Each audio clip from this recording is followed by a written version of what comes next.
The artist's brain is an independent variable. When brought into the everyday world, their senses find meaning in even the most mundane observations. The reaction must only be told by the artists themselves. I'm Loverboy, and this is an experiment. Today's guest is the man bringing back rock and roll. Hailing from Fort Myers, Florida, now living in Los Angeles, and will soon be making his way to Nashville, Tennessee. He started his career releasing music on SoundCloud, but soon after found the courage to release his first folk album on streaming platforms and found his first bit of success. He then released his pop-inspired project, which truly started his career. But he's always found that his style and his voice lends itself best to live music and, of course, rock and roll. Please welcome today's guest, my buddy, Baby Jake. How are you, man? I'm great. How are you? I'm doing great. Welcome to the podcast, and thank you so much for coming and talking with me today. Well, I'm excited to be here. We're excited to have you. Thank you, sir. So you're from Fort Myers, Florida. Yep. And now you live in L.A., and soon you'll be making a change out to Nashville. Yes, I will. And what's the reasoning for going to Nashville? There's a couple reasons. One, the housing market's crazy out here in Los Angeles. Two, COVID's non-existent in Nashville. Three, I think alternative music, rock and roll, blues, country, all that stuff is based out there. And that's kind of where my sound is heading. I might even fuck around and do a country record, you never know. So, I think that for where my sound's going, that's where I need to be.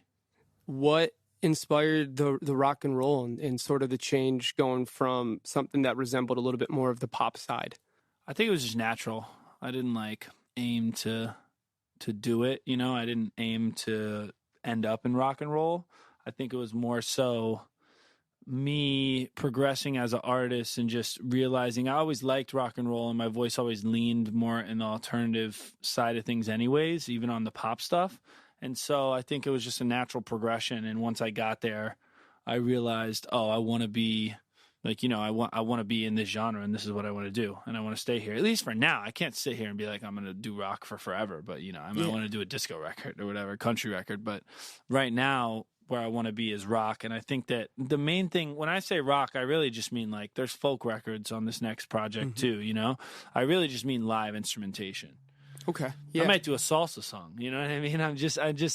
I think when I say rock and roll, the first, it really just means live music, live instruments, live players. And I think that scene is huge in Nashville. I mean, you got some of the best players in the world in Nashville. And it's everywhere. Everywhere you walk down there, there's a bar with some of the greats playing in there. And there's music everywhere. And the city really runs on it. Totally. What gave you Nashville over other cities like Austin maybe? I heard that Austin had a big problem with the homeless right now, and that it was getting worse. And I know a lot of people moved from LA to Austin during COVID. So I kind of just was like, I don't know about Austin. Plus my girlfriend is from Dallas. She was like, I don't know if I want to move to Austin. It's good. We'll check it out. We're still going to check it out. Probably this trip when I go back for Thanksgiving and Christmas, I'm going to spend it in Florida and Texas. So I'll probably go and check it out. But we really liked Nashville and I like Nashville. And I think that I think Austin has a big live scene, but I don't necessarily know if there's a huge recording scene there and a huge base there for alternative music. Nashville, you got dudes like I was saying earlier, Jack White and Kings of Leon records their records there, and people are coming in from London to record their records there. It's there's a lot more of a base for actual live music that's there, not just the live music part, Yeah. Which Austin is popping in the live scene. But they don't have the recording scene. Yeah. I think they probably do. It's not as big. Yeah. I don't think. Let's bring it back a little. Where would you say you started with music? How'd you get your influence? I've done a roller coaster. I started in folk music, so it really just came. I mean, I started under Jake Herring, which is my name, Jacob Herring, but abbreviated to Jake. In folk music, and I dropped an EP, and one of the records did pretty well. I dropped it independently. This was in 2015 or 16, I can't remember. I think 16, and I mean, I was making music before then. I just was shy. I was dropping it on like SoundCloud. I've been dropping music on YouTube and SoundCloud since like 2010, 2009, you know, but everybody's done that.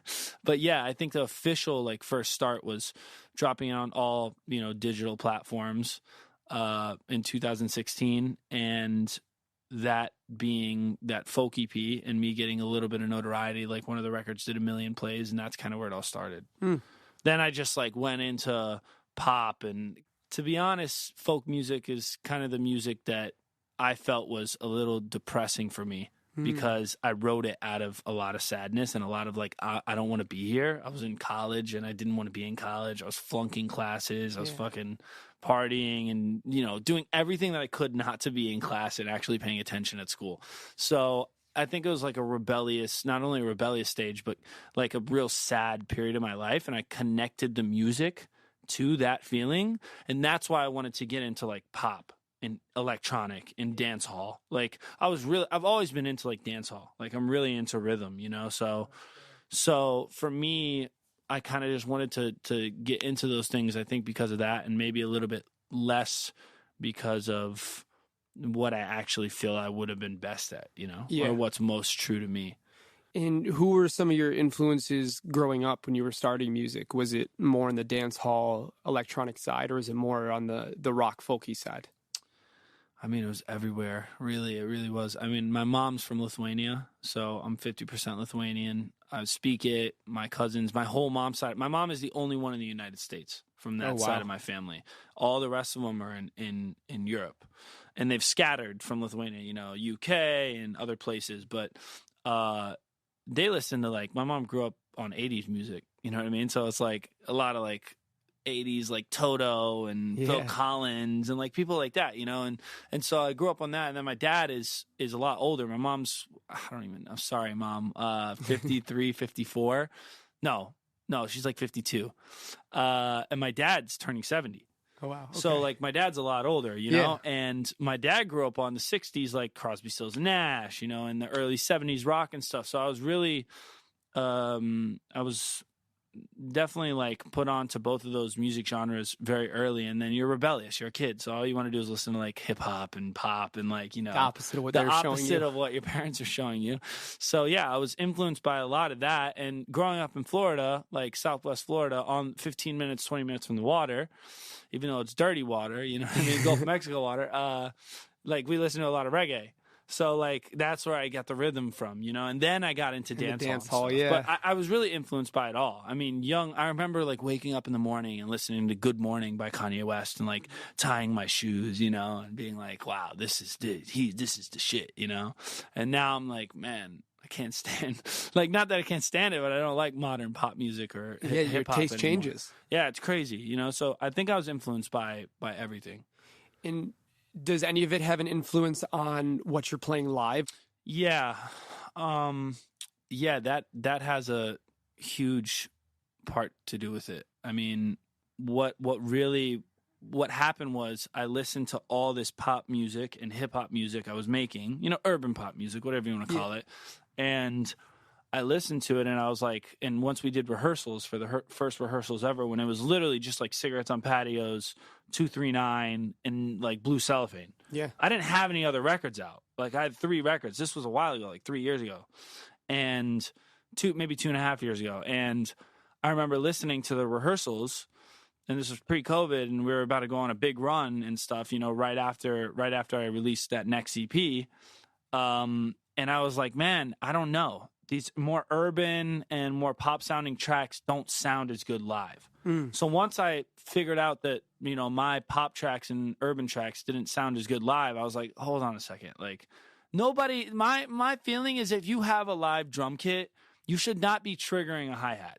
Period. You know what I mean? Like, shout out Harry Allen. Like my old drummer Harry is the one who always lives by that. You know, so like, and I agree with him. I'm like, I don't get the whole like mixture of it. I think if you're gonna do one, do it. If you're gonna do the other, do it. And for me, it was I want to do live instruments, and in order to do that, you got to make music with live instruments. Otherwise, you're just cheating. You know what I mean? It doesn't sound the same. I feel like you know it's coming from the correct place when you have the kind of success that you found with a song like Cigarettes on Patios and still feel compelled to go towards the art, to go towards the thing that feels the most productive and persuasive and seductive to you at that moment. Yeah. I mean, like you said, you're always growing, you're changing, your taste is developing, your humanity as a person is developing. Yeah. Your relationships, your life, your career, your health. You could be getting fatter, you could be getting skinnier, you could be getting in great shape, you could be getting in shitty shape, So I think if you would ask me, like right now, I'm like, man, Cigarettes on Powder is my least favorite song. And I remember getting to the point where I was lying to myself because the label wanted to push it and everybody wanted to push it. And I was lying to myself and saying, no, I'm going to start saying this is my favorite song. It's not. It's my least favorite song. But if you would have asked me when I made it, I would have said it was my favorite song. You know what I mean? So... Well, maybe people make those songs, too, that become your least favorite in order to push you to the correct direction. Yeah, and I think a lot of people get caught up in the stage of like, oh, I made this song and it did really well, so let me stay here. Yeah. And like you're saying, like I wasn't afraid to just be like, no, like let me try other things, And if it doesn't work out with my label or with my management or whatever, like life goes on, man. Like really, they said I think Lady Gaga got dropped like 3 times before, like what I mean? It's like a prereq. Yeah. So to me, I mean, it's crazy, dude. I've talked about these stories with like Linda Perry. Mm-hmm. She's a good friend of mine, and like some of her stories are crazy about the label and management and stuff like that. It's just like you got to really stick to what you think is best for you, because she did that, and like now she's one of the biggest Hall of Fame fucking songwriter producer, and like. If you would have asked her probably when she was making the music in the beginning, she probably wanted to be an artist. You know what I mean? So it's like, it just depends.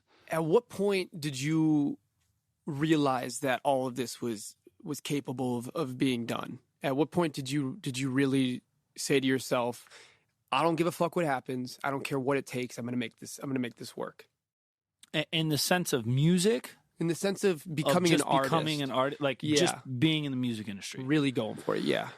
I think, man, it's hard to say. I'd like to sit here and say, like, I don't really think that I had doubts. I think in 2015, 2016, when I realized I didn't want to do school, I didn't want to go and be, I was in marketing. I was studying marketing. I'm like, I'm not interested in any of this. And I think once I figured that out, I don't think I had any doubts. I was just like, I got to make this happen, because my mom's already sitting over here like, I didn't even tell my parents I dropped out for the first year I dropped out of school. Wow. And my dad had like Florida, I don't think it was Bright Futures, but my dad had a account that he was like putting money in since I was little. And it was growing. And so like the first 2 years of school already paid off. And like I only did a year and then I dropped out. And I didn't even tell him for like 6 months, 7 months. And my dad finally was like, you're not in school, are you? And I'm like, no, I'm not in school anymore. He wasn't even too mad about it. He's like, I understand. He's like, I know what you want to do. So make it happen, And my dad is, and my mom too. My mom was just a little tougher because, she's an immigrant and she came to the United States. And she was like,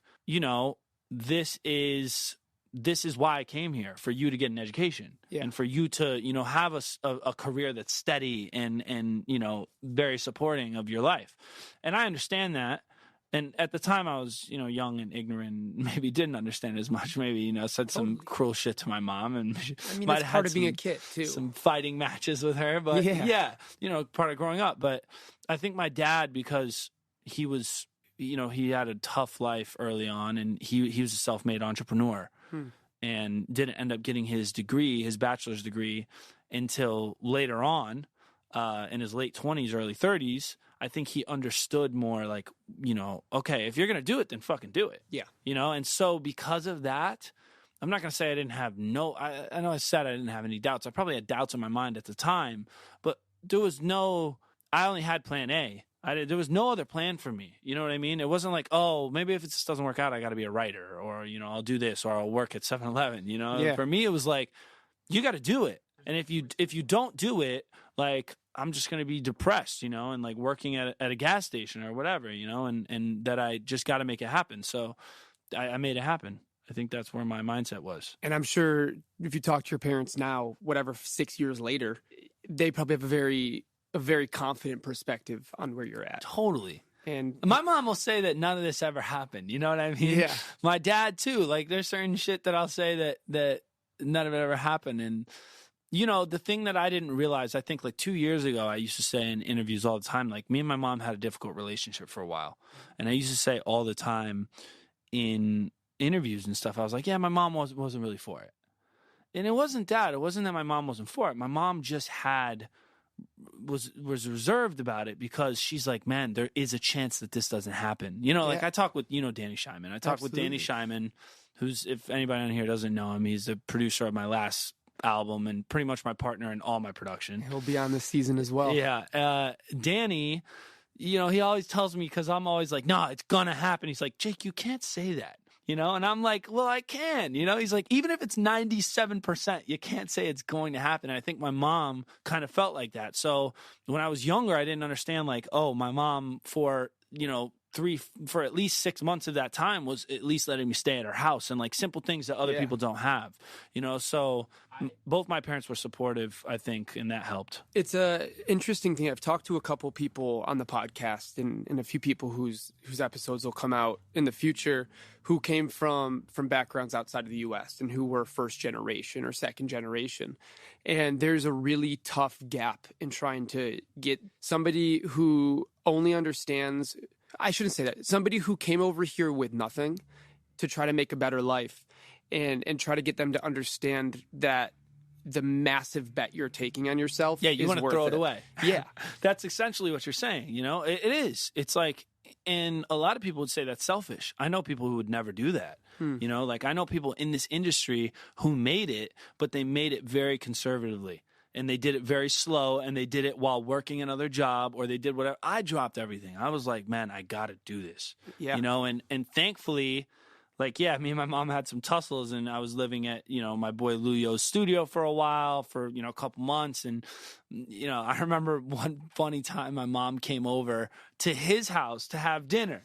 Oh, and wow. I'm like, whoa, this is weird. You know what I mean? I'm like, this is like crazy. And he's like, he's older. He has a family and stuff. So, yeah, I think that essentially you are saying, like, I got this opportunity. I'm born in the United States. And just being born in the United States, you're given so many opportunities. It's a blessing. I mean, dude, we can go like, it's crazy. It's amazing. Money and opportunities are handed out in the United States like no other planet. You know what I mean? And so it is essentially kind of throwing it away and saying, I want to do it myself. And in a completely different world that you don't understand. Because my mom like played violin and like, did stuff growing up, but so she was musical. She was musical. She was definitely musical. She sang in choir. She played violin for like, I think 9 years. Like she's very musical. But she also understood the part of doing the day job as well. She didn't understand. Yeah, she understood everything about working really hard at something that she understands. Yeah. She didn't understand like music. She's like, what do you mean?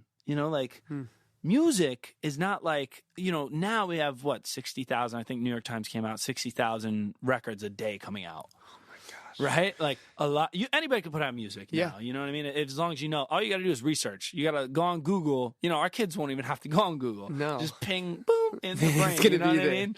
And so, I don't think when my mom grew up, it was like that. I think they probably had like 5 singers in Lithuania that were like, big singers. And that's like, oh, you don't touch them. They were born into it, or they had got lucky in the beginning, or whatever. It wasn't somebody. Like it's a different industry now. I think people don't realize that now we're in a world where you can meet 1 million people throughout your life who all have made careers out of music and never once have heard of any of them. Yep. And that can keep happening every single day for the rest of our lives, and it's only getting bigger, which also means that there's no more competition. And I think that's a big part of it. People forget that if you need this, it's because you need it. It's not because you need to kick anybody else's ass or kick anybody else out of the water or take their space. There's enough room for everybody to do what you did and drop it all and know that, hey, if I'm going to do this, I'm going to fucking do it. And I'm not going to stop until I'm there. And clearly it's become something that now you can make a living and a life out of and get to show your family, hey, I can make your lives better now because of what I did, because I worked my fucking ass off and I'm doing something from the heart. And that comes with changing music when you feel like it's time. That comes with growing with the times. And you're really showing a lot of people who need that extra kick to get up, go do it. Guys, it was 5-6 years ago that he put out those first songs, seriously. 6 years ago, and now you have a living, you have a life. That's all you can ask for, man. A living. That's you know it. What I mean? Yeah. And people like get obsessed with the, money and things and all this stuff. But like, I mean, you really realize, I've had a lot. Like I've had at 21 years old, might have been 20. I made like $500,000. You know what I mean? I had a ton of money, and I can tell you, sitting here with not $500,000, that it's really, you're 100% correct. That it's about if your soul is telling you you got to do it, you got to do it. You know what I mean? And that's just what you're meant to do. And thankfully, we live in this more digital era now where anybody can put out music. There's kids. There's this. I forgot his name, but there's this artist going around, in a van. Yeah. Like throughout the west coast of the United States. I don't know if you know what I'm talking about. Goth Babe? Yeah, I think that Goth Babe. I've been trying to get him on. He's doing exactly what you're doing on just a different style of music. It's crazy. And like he's making a living. He's doing his thing, and he's producing. Yeah. I heard the kid doesn't even have a pair of monitors. Oh no, he does everything in his headphones. Everything in headphones. He has a truck with the back of it has like van, a camper right? bed. Yeah. And what a fucking beautiful way to live. He gets to wake up in the mountains and make music. Yeah. People, get off your ass. If you want this, go fucking take it. It's yours. Jake, thank you so much for being on here, man. Me. This was such a pleasure. And to everybody listening, I'm Baby Jake, and this is an experiment. Woo! See you later, fuckers. Go out and get it.